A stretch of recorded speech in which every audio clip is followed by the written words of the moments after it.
Morning students, आज हमारा topic है मिलिट्री काजेज ऑफ 1857 रिवॉल्यूशन।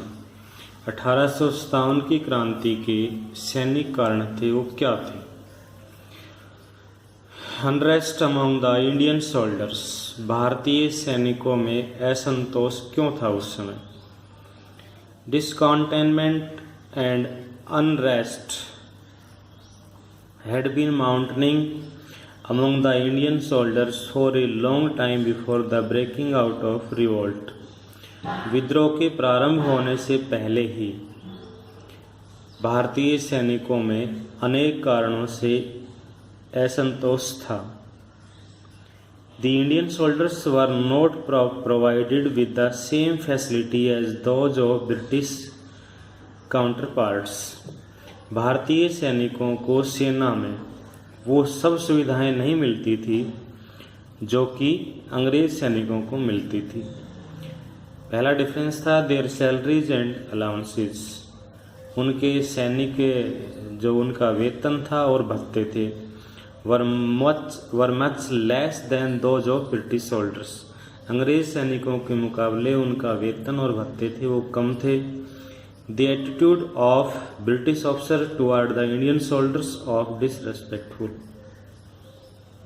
अंग्रेज अधिकारियों का जो व्यवहार था वो भारतीय सैनिकों का यानी कि वो अपमान करते थे। They did not trust the Indian soldiers and would often hurt their self-respect. वो भारतीय सैनिकों की भावनाओं का मजाक उड़ाते थे, उनको कोई सम्मान नहीं देते थे। By 1840, the sense of racial superiority had started rising rapidly among the British officers. और 1840 के दशक में The sense of racial superiority, racial superiority का मतलब होता है जातीय नस्ल, यानी जातीय भावना के प्रति श्रेष्ठता। Racial superiority had been rising rapidly among the British officers. 1840 के दशक में अंग्रेजों में जो श्रेष्ठता की जो भावना थी वो तेजी से बढ़ने लगी। दे considered the Indian soldiers to be an inferior race and did not care for their feelings. वे भारतीय सिपाहियों को निम्न नस्ल का मानते थे और उनकी कोई परवाह नहीं करते थे। Abusing and physical violence had been a common thing. गाली गलौज और शारीरिक हिंसा उनका एक पार्ट बन गया था, यानी उनकी भावना की कोई परवाह नहीं करते थे, गाली गलौज उनके साथ करते थे। शारीरिक हिंसा की जो बात थी वो भी एक सामान्य वस्तु यानी सामान्य चीज़ बन गई थी। Consequently, distance between the soldiers and officers had started widening and trust was replaced by mistrust. परिणाम स्वरूप सिपाहियों और अफसरों के मध्य जो फासला था वो निरंतर बढ़ता गया और विश्वास का स्थान किसने ले लिया? Trust was replaced by mistrust, विश्वास का स्थान संदेह ने ले लिया। The Indian soldiers recruited in the companies army were inseparable part of Indian society. वास्तव में कंपनी की सेना में नियुक्त जो भारतीय थे वो भारतीय समाज के अभिन्न अंग थे। They too were hurt by the drain of Indian wealth. और वो देश की जो संपदा का निष्कासन हो रहा था, economic exploration, destruction of Indian industry, trade and commerce, separate of western education, propagation of Christianity and the British policy of interfering in the social and religious matter of Indian. यानी कि भारतीय सैनिक भी इस बात से अच्छी तरह वाकिफ हो गए थे कि उनकी देश की जो संपदा का निष्कासन, आर्थिक शोषण, उद्योग धंधे, व्यापार वाणिज्य को यानी ब्रिटिश अथॉरिटी है वो पूरी तरह से नुकसान पहुंचा रही है। भारतीय सैनिक ये बात अच्छी तरह से जान गए थे। तीसरा कारण था increase ratio of Indian soldiers. There was a big disparity between the number of Indian and European soldiers in 1856। 1856 में भारतीय सैनिकों और यूरोपीय सैनिकों की संख्या में भारी असमानता थी। The British soldiers in a large number were withdrawn from India to take part in Crimea war. Bharat से अंग्रेजी सेना का एक विशाल भाग क्रीमिया के खिलाफ युद्ध में लगा दिया। However new English troops were not sent to India to fill in the vacancy that had been created.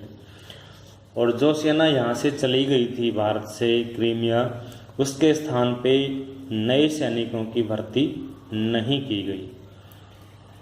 At the time वह लॉर्ड डलहौजी लेफ्ट इंडिया, जब लॉर्ड डलहौजी ने इंडिया छोड़ा था, the number of Indian soldiers was 5 times more than that of British soldiers. कहते हैं कि उस समय भारतीय सैनिकों की संख्या अंग्रेजों से लगभग 5 गुना अधिक थी। It boosted the self confidence of Indian soldiers and they got ready to rise against the British.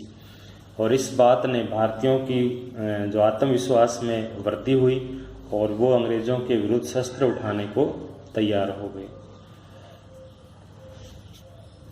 तो मेन कारण थे, नंबर 1 था जो भारतीय सैनिकों की जो वेतन और भत्ते थे वो कम थे। जो अंग्रेज ऑफिसर थे वो उनके साथ बुरा व्यवहार करते थे। अंग्रेजों में जातीय नस्ल की भावना थी, यानी श्रेष्ठता की भावना थी, वो घर करने लग गई थी। वो भारतीय सैनिकों के साथ बुरा व्यवहार करते थे, उनको फिजिकल वायलेंस का शिकार होना पड़ता था। वो उनकी भावनाओं की बिल्कुल भी परवाह नहीं करते थे। उसके अलावा सैनिकों ने भी जान लिया था कि वो यहाँ पे जो कुछ कर रहे हैं ये उनका एक ही पर्पज है कि वो अधिक से अधिक धन संपदा यहाँ से ले जाना चाहते हैं। तीसरा था कि उनकी जो संख्या थी वो अंग्रेज सैनिकों के मुकाबले बहुत कम रही थी। अंग्रेज सैनिकों की संख्या कम थी और भारतीय सैनिकों की संख्या अधिक थी। उसके पीछे कारण यही था कि वो अधिक से अधिक जो युद्ध होते थे उनमें भारतीय सैनिकों को लड़वाना चाहते थे। Faulty distribution of troops. The distribution of troops in different part of country was faulty. देश के विभिन्न भागों में जो सेना की तैनाती थी उसमें भी एक बहुत बड़ा डिफरेंस था। In some parts of country the number of troops present was in excess, whereas in some other parts it was very small। देश के कुछ भागों में आवश्यकता से अधिक सैनिक थे, इन कुछ भागों में बहुत कम थे। There were 1,51,316 soldiers in Bengal. Bengal में उस समय 1,51,361 सैनिक थे।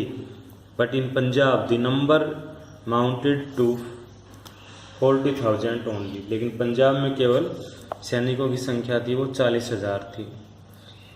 ए large portion of army had been sent to north west. और देश के विशाल जो पश्चिमोत्तर प्रदेश था उसमें सेना बहुत अधिक मात्रा में लगाई गई थी। Between Allahabad and Calcutta there was only 1 British regiment at Dinapur. और कलकत्ता से लेकर बिहार तक के बीच में केवल एक ही रेजिमेंट थी जिसका नाम था Dinapur. Allahabad, Kanpur and Delhi which were of considerable strategic importance were left entirely in charge of Indian troops। Allahabad, Kanpur और दिल्ली जैसे स्थानों पे भारतीय सैनिकों का ही नियंत्रण था। इसलिए Indian soldiers were well aware of weak military position of company. इसलिए जो भारतीय सैनिक थे वो अंग्रेजों की जो सैनिक स्थिति से अच्छी तरह परिचित थे। इसलिए वो विद्रोह करने के लिए यानी they wanted to utilise this opportunity. इसलिए वे अवसर का लाभ उठाने के लिए तत्पर तैयार हो गए। अदर काजी था general service enlistment act. In 1856 during the governor generalship of Lord Canning, 1856 में गवर्नर जनरल था जो लॉर्ड कैनिंग, उसके समय में सेना सेवा भर्ती अधिनियम पास हुआ। Which every new recruit undertook the serve anywhere in India and even overseas. बहुत इंपॉर्टेंट कारण था ये, जिसके अनुसार भारतीय सैनिकों को भर्ती होते समय यह स्वीकार करना पड़ता था कि उसकी पोस्टिंग जो ब्रिटिश शासन है वो कहीं भी लगा सकता है। इन एंड इवन ओवरसीज, यद्यपि समुद्र में भी लगा सकता है। According to religious belief of Hindus, हिंदुओं के पवित्र जो धार्मिक विश्वास था उसके अनुसार crossing the sea was liable to destroy one's religion and caste. हिंदुओं की धार्मिक मान्यताओं के अनुसार समुद्र पार भेजे जाने से उनकी जाति नष्ट हो सकती है, धर्म भ्रष्ट हो सकता है। इसलिए it caused strong discontentment among the high caste of Hindus. इसलिए हिंदुओं में तीव्र असंतोष उत्पन्न हो गया। तो फिर से एक कारणों पर जाते हैं। नंबर 1 कारण था unrest among the Indian soldiers. भारतीय सैनिकों के खिलाफ जो था वो बड़ा भारी असंतोष था। वेतन और भत्तों में जो सिमिलरिटी नहीं थी। दूसरा कारण था कि अंग्रेज सैनिकों की अपेक्षा भारतीय सैनिकों की संख्या अधिक थी। तीसरा कारण था सेना का दोषपूर्ण वितरण, यानी किसी स्थान पे सेना अधिक थी और किसी स्थान पे सेना कम थी। और चौथा जो कारण था वो था सामान्य सेवा भर्ती अधिनियम, जिसके अनुसार किसी भी भारतीय सैनिक की पोस्टिंग कहीं भी यानी समुद्र पार भी हो सकती है। तो ये मिलिट्री काजिज थे। अब इम्पोर्टेंट जो काजिज है, इमीडिएट काजिज, ग्रीज कार्ट्रिज। तात्कालिक कारण चर्बी वाले कारतूस। Separate of rumours and prophecies, अफवाहों और भविष्यवाणियों का प्रसार। ये क्वेश्चन अलग से है और कारण भी है। Immediate causes, greased cartridge, rumours and prophecies against the British rule had started separating since year 1856। 1856 से ही जन सामान्य में ब्रिटिश शासन के विरुद्ध अनेक अफवाहों और भविष्यवाणियों का प्रसार होना शुरू हो गया था। रूमर्स का मतलब होता है अफवाहें और प्रोफेसीज का मतलब होता है भविष्यवाणियाँ। तो क्या थी ये अफवाहें और भविष्यवाणियाँ और कैसे इनका प्रसार हुआ? Undoubtedly, these rumors and prophecies played a vital role in the outbreak of revolt। यानी इन भविष्यवाणियों ने विद्रोह के सूत्रपात में महत्वपूर्ण योगदान दिया। Number 1, in 1856 the government decided to replace the old guns by the new Enfield rifles। 1856 में सरकार ने जो निश्चित किया कि जो भारतीय पुरानी जो बंदूक हैं उनके स्थान पे उनको नई इनफील्ड राइफल्स दी जाएंगी। The top of cartridge of this rifle, top of cartridge, इनके अंदर लगने वाला जो कारतूस होता था, इन राइफलों में जो लगने वाला कारतूस होता था उसको be removed by the mouth before it's being loaded in the rifle. उसको राइफल में भरने से पहले उसके खोल को मुंह से हटाना पड़ता था। इन जनवरी 1857 ए rumour spread rapidly in Bengal regiments that cartridges were greased with the fat of cow and pig। 1857 में बंगाल की सेना में यह समाचार तेज गति से फैल गया कि कुछ जो कारतूस हैं इन पर गाय और सूअर की चर्बी लगी है। The British tried their best to convince the soldiers. अंग्रेज जो ऑफिसर्स थे उन्हें भारतीय सैनिकों को भरपूर समझाने का प्रयास किया that it was not so but in vain, लेकिन वो इसमें सफल नहीं हो सके। The rumours continued spreading like wildfire across the sepoy line of north India. और उत्तर भारत की छावनियों में यह आग जंगल की आग की तरह यह सूचना फैल गई। We came to know about the origin of these rumors from the report of Captain Wright, commandant of Rifle Instruction Depot। और इस अफवाह का जो सोर्स था उसका पता राइफल इंस्ट्रक्शन डिपो के कमांडेंट था जो राइट, कैप्टन राइट, उसकी रिपोर्ट से पता लगता है। क्या थी उसकी report? The report reveals that in third week of January 1857, इस रिपोर्ट से पता लगता है कि जनवरी 1857 के तीसरे सप्ताह में a low caste khalasi working in the magazine in Dumdum requested, Dumdum एक जगह है, शस्त्रागार है वहाँ पे, दमदम रिक्वेस्टेड ए ब्राह्मण सिपाही फॉर सम वाटर। दमदम के एक शस्त्रागार में काम करने वाले नीची जाति के खल्लासी ने रिक्वेस्टेड ए ब्राह्मण सिपाही फॉर सम वाटर, एक ब्राह्मण सिपाही से कुछ पानी पिलाने का आग्रह किया। But the Brahmin sipahi refuse to let him drink water from his lota, लेकिन ब्राह्मण सिपाही ने उसे अपने लोटे से पानी पिलाने से इनकार कर दिया। Saying that the touch of a low caste person would defile his lota, कि अगर वो अपने लोटे से एक नीची जाति के व्यक्ति को पानी पिलाएगा तो उसका लोटा अपवित्र हो जाएगा। According to the report of khalasi in trend answer, इस रिपोर्ट के अनुसार खल्लासी ने जवाब दिया ब्राह्मण सिपाही को, you will soon lose your caste, शीघ्र ही तुम भी अपनी जाति से भ्रष्ट हो जाने वाले हो।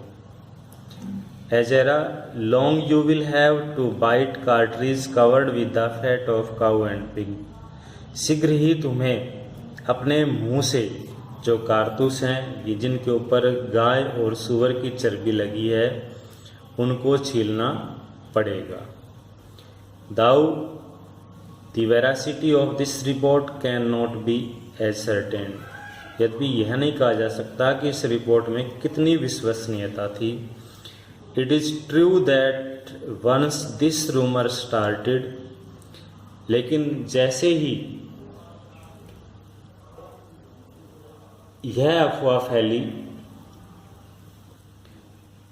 The British could not restrict its separate in spite of their untiring efforts, अंग्रेजों के अथक प्रयास के बावजूद भी वो इसके प्रसार को प्रतिबंधित नहीं कर सके।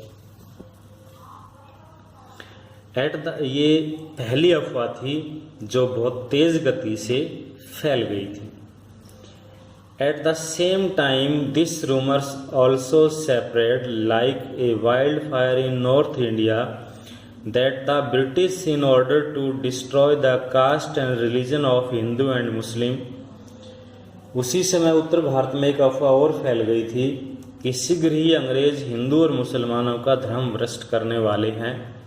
By they had mixed the powder of the bones of cow and pig into the floor that was being sold in the Indian market, कि वो एक ऐसा आटा तैयार कर रहे हैं जो कि भारतीय बाजार में बिकेगा, जिसमें उन्होंने गाय और सूअर की हड्डियों का चूरा मिलवा दिया है। और यह अफवाह भी बहुत तेज गति से फैल गई। In the cantonments and the cities the sipahi and common people refused even the touch this flour, सिपाहियों की तरह आम लोगों ने भी उस आटे को छूने से इनकार कर दिया। The rumours spread in the knock and corner of the country that British wanted to convert Indian into Christianity, अंग्रेज अफसरों के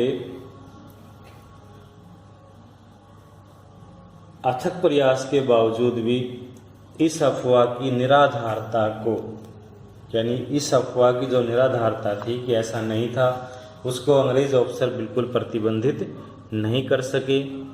और शीघ्र ही लोगों को भरोसा हो गया था कि वे लोग उनको ईसाई बनाना चाहते हैं। The British officer tried their best to convince the masses. अंग्रेज अधिकारियों ने जनमानस को विश्वास दिलाने का भरसक प्रयास किया। But the rumours was baseless. लेकिन जो रिपोर्ट थी वो बहुत तेज गति से फैली। बट इन वैन, लेकिन सब कुछ व्यर्थ गया। The prophecies that British rule would, एक तीसरी अफवाह थी। The prophecy that British rule would come to an end, एक अफवाह यह भी थी कि ब्रिटिश शासन समाप्त हो जाएगा। On the century of the battle of Plassey inspired the people to take the next step for some greater action.